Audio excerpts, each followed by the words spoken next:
Our van life trip continues along the Gulf Coast from Alabama down to the tip of Texas, enjoying the sunny beaches, camping on the beach, and ultimately rocking out to the guitars in Austin. Hope you enjoy. What's going on? My name is Zach Kenny, and this is our van Hoagie. For over a decade now, my wife and I have dreamt of having a rig of our own.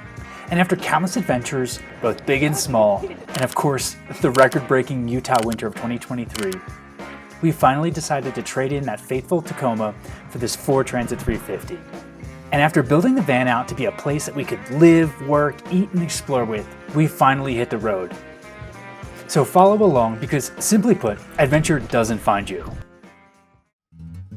Despite the crappy weather, we found ourselves in another beach town that I would have never guessed I'd ever visit in my life.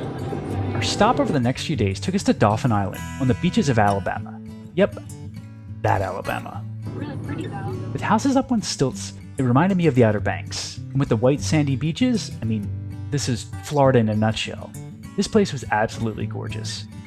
Although, the further north and west you go up the Gulf, the water quickly gets less and less clear, but it still was pretty.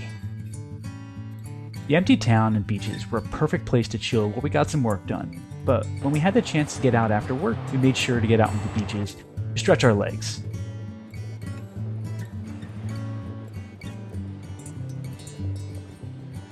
Like most of these quiet towns that we've seen, it would be such a wild sight to see them packed with tourists and beachgoers during the packed July weekends. But we were on a mission westward, making our way home, very slowly.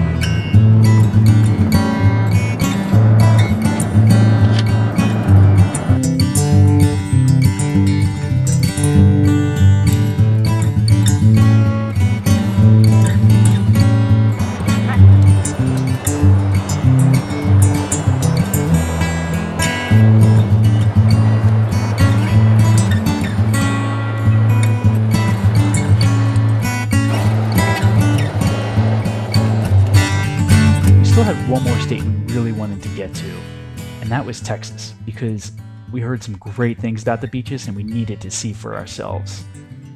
We were just getting used to the change of scenery from Florida, bouncing from town to town, when we were in for a vast open spaces on our way from Alabama through Mississippi and Louisiana on our way to Texas.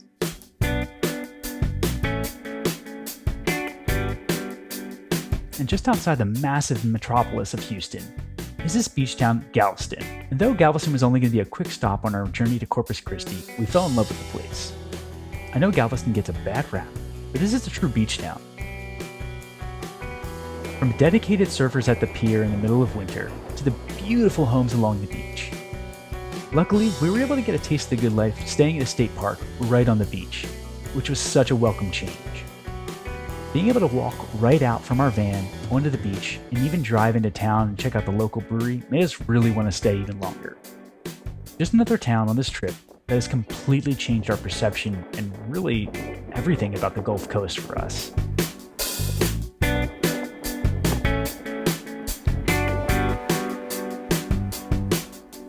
To this day, we still talk about wanting to go back to Galveston and stay for a week or two.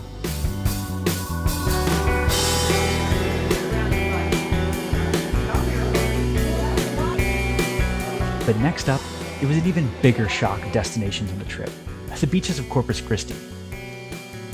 One of the big downsides of van life is that you tend to use up all of your weekends to make the longer trips work out, since the driving would take up so much to do on a weeknight. And that's exactly why we spent our entire Sunday on the road, luckily catching a glimpse of flamingos as we headed out of town. Similar to our time in Pompano Beach, Florida, we needed a home base for the week to focus on work. And this led us further down south along the Gulf to the beaches outside of Corpus Christi.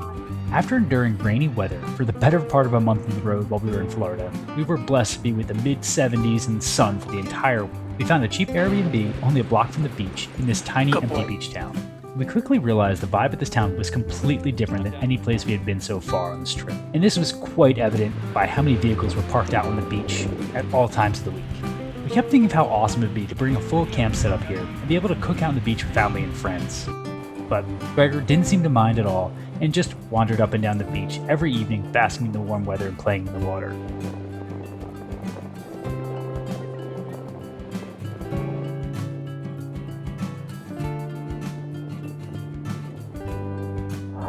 I'm used to seeing moose on the road, but rarely am I used to seeing horse. The weather was also perfect to get out on the bike a ton. Riding south down to the National Seashore or up north to Mustang Island was a great way to spend my lunch breaks or after work before the sun set in the early winter hours. The road is pristine. Yeah.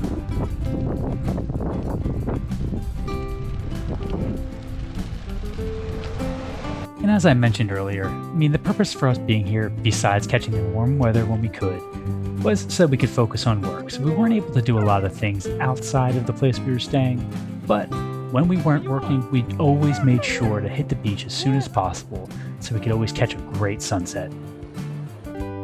Besides seeing the heavy equipment on the beach to grade it every morning, I was shocked to see how many paragliders there were out there. I would love to try this one day. Before we left the southern tip of Texas on this trip, we made one last stop that cemented our high opinion of the Gulf beaches.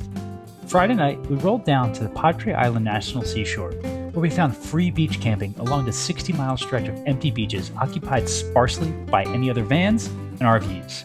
Rolling off the pavement and onto the sandy shoreline, with no town nearby for dozens and dozens of miles, was a perfect place to camp. This is what I had in mind the entire time we were building the van throughout the previous year. Being out there by ourselves for the most part, but far away from everything and only relying on ourselves. I am glad though that we didn't have Starlink at this point in time, because I don't think we would have ever left.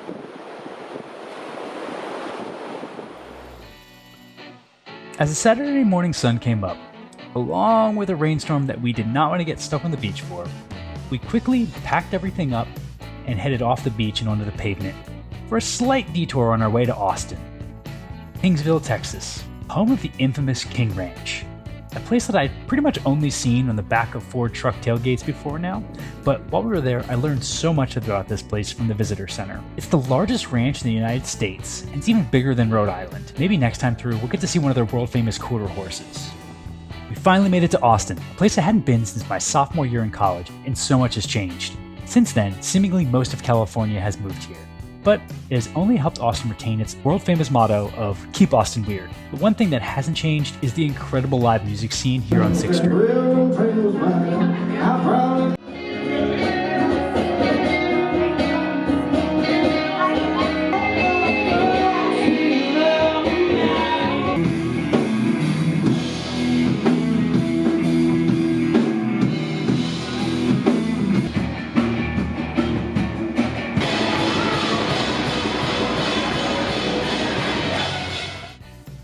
The few days we had here, we spent mostly wandering the city, which is a wild change of pace, having been in mostly small towns for the past 2 months in the road. But between the weather and the history here, it was a great way to round out our trip, because we sadly had to get back to Utah in quite a bit of a hurry.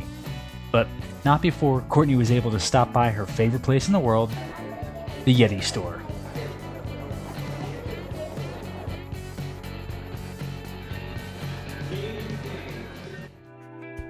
Due to some unforeseen issues that we had at the cabin, especially with our heat, we had to push our way across Texas and reached Albuquerque, New Mexico in just 2 evenings of driving after work. Then a quick stopover in Moab, which was pretty amazing because we were greeted with snowfall, and that's super rare to see in town like this. But it just meant that we were getting pounded with snow back up in Utah, where we live. And by the time we got home, yep, we had to deal with 2 months of being on the road away during the peak snow, and yeah, we had a lot of snow to deal with. But we didn't plan to be stagnant for too long. We made plans to head down to Sedona and spend a few weeks there because we loved it when we were there a few years ago and couldn't wait to get back. So after we dug out our cabin, we hit the road as soon as possible for another epic adventure.